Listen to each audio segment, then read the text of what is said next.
Hello folks and welcome to another Fight Backs video.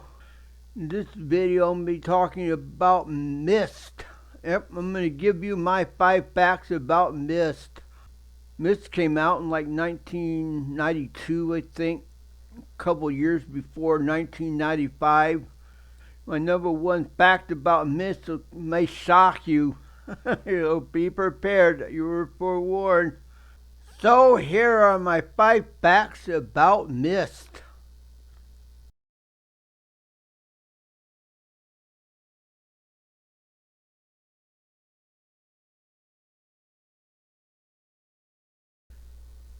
Full motion video in the game wasn't something that was new. There was a lot of gaming companies that was using it, like Sega. Sega used slow motion videos for Sewer Shark and Night Trap. I think Night Trap was a Sega game.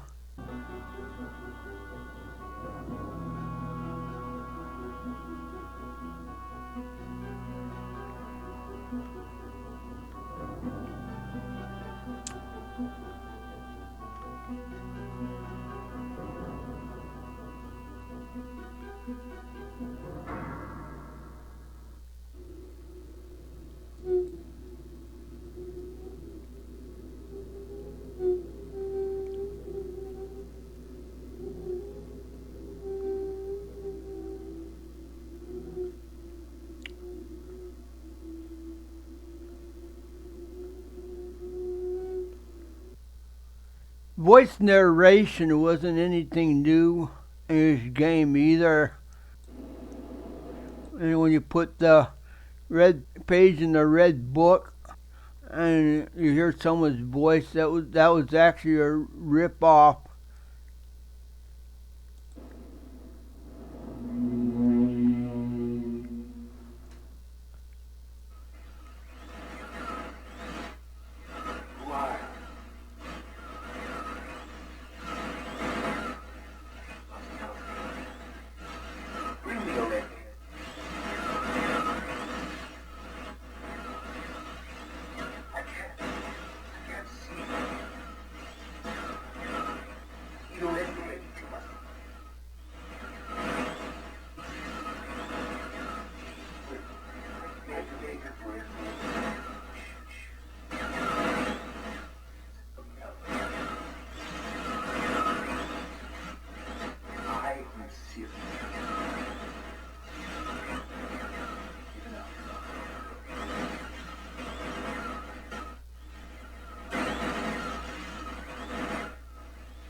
The idea for these traveling books wasn't new.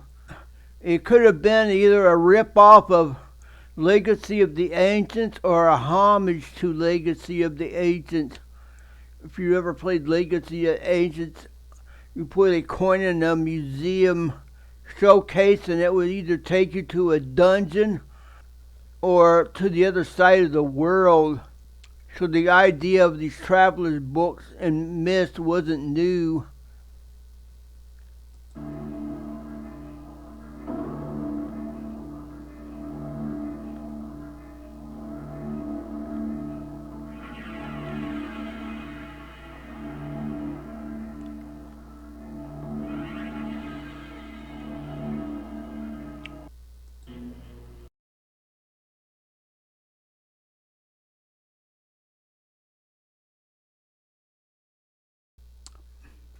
Most people bought this game in 1993 because it made their PC look good. The graphics for Myst in 93 was above average. Well, today it's probably below average. But at the time, all the games are coming out on floppy disk. It's up against games like Doom, Day of the Tentacle, and Sam & Max Hit the Road. Myst was one of the very first games on CD-ROM. Like Might and Magic 4 and 5, I think, were put out on CD-ROM around 1993, somewhere around there, 94. Of course, because Myst was on CD-ROM and made it a must-have game.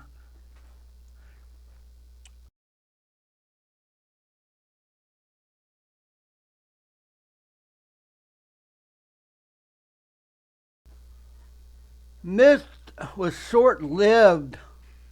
It came out in 1993, but in a couple of years, Windows 95 was coming out, and DOS itself was on the way out.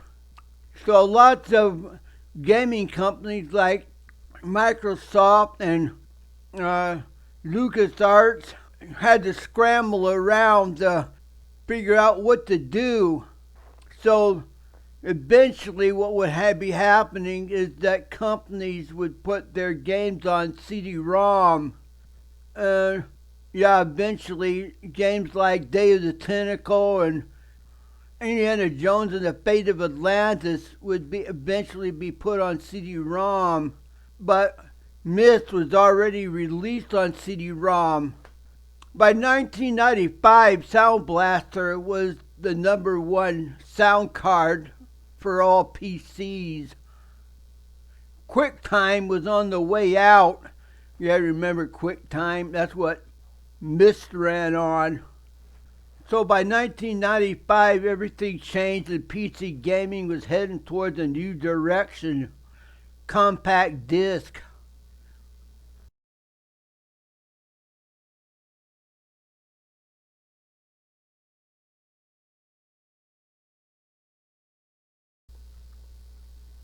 So as you can see here, if you're going to get into gaming around 92, that's pretty much when I got into it. You'd pay about $1,500 to $3,000 or more for a computer with a CD-ROM drive. I think I paid like I don't know, $2,000 for my first computer.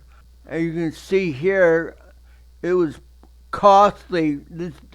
Plus, you had to go out and buy the game, and probably QuickTime was about $30.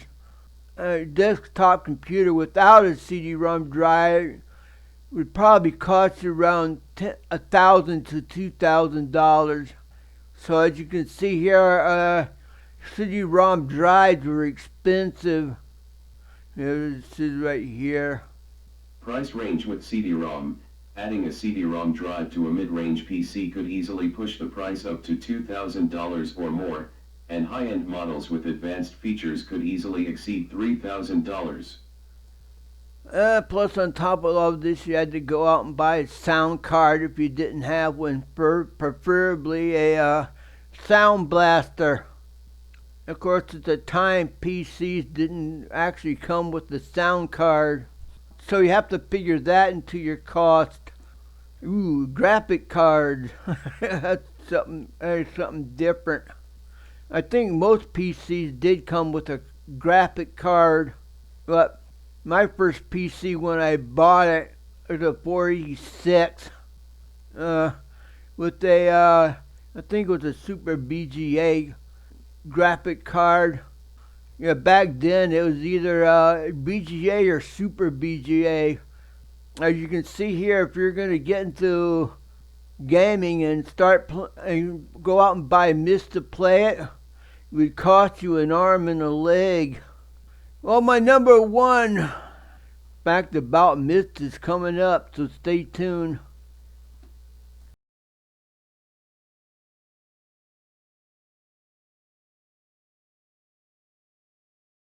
So this game was actually made for children.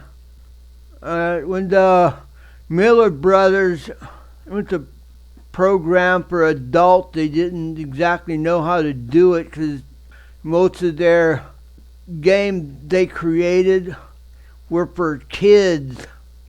And the Miller brothers had started out in game developing, creating black and white, largely plotless works aimed at children. So, as you'll see if you play through this game, most of the stuff in this game looks kind of childish. As you can see here, the books in the library are all burnt. Most of them are stories that maybe a child would understand.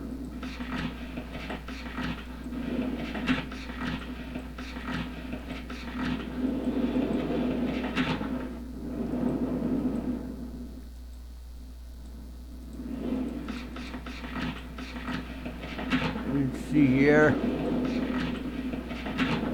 this kind of stuff would be boring to an adult. I think there's a book full of patterns. And right here,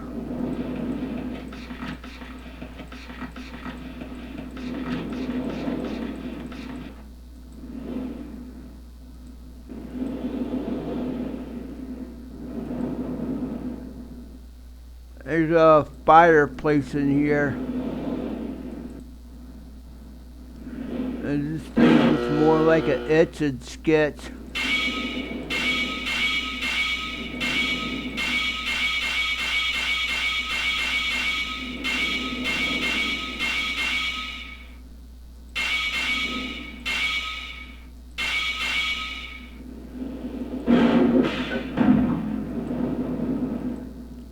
You have these books right here.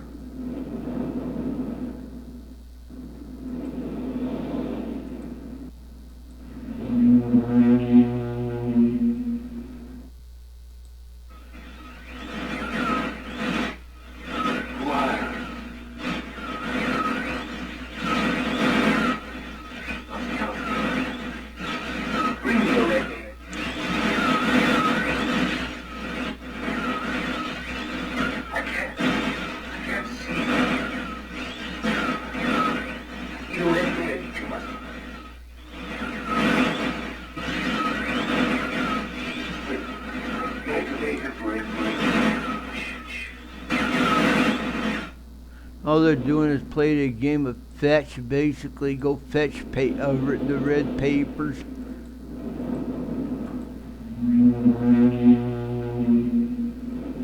This says the same thing.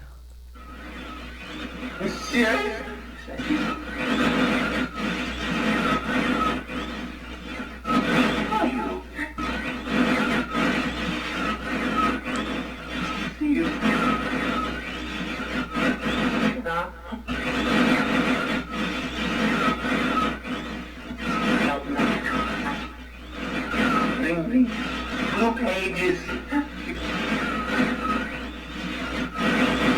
Yeah, you went to blue pages. Oh. And you know, this is trying to be for an adult. It's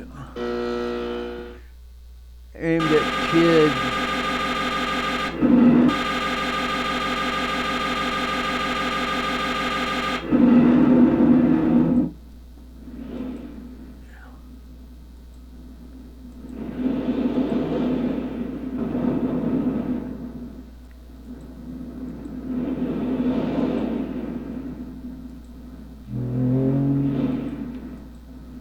I forget what the buttons are you press, but you can solve some puzzles real easy just by clicking on things.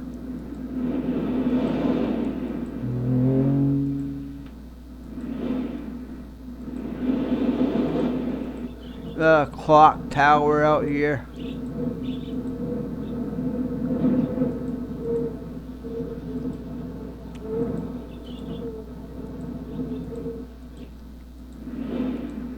You get the gist of the game now. It is basically supposed to be a kid's game. Well, folks, I'm going to end the video right here. Thanks for watching and take care. I'll talk at you later. Bye.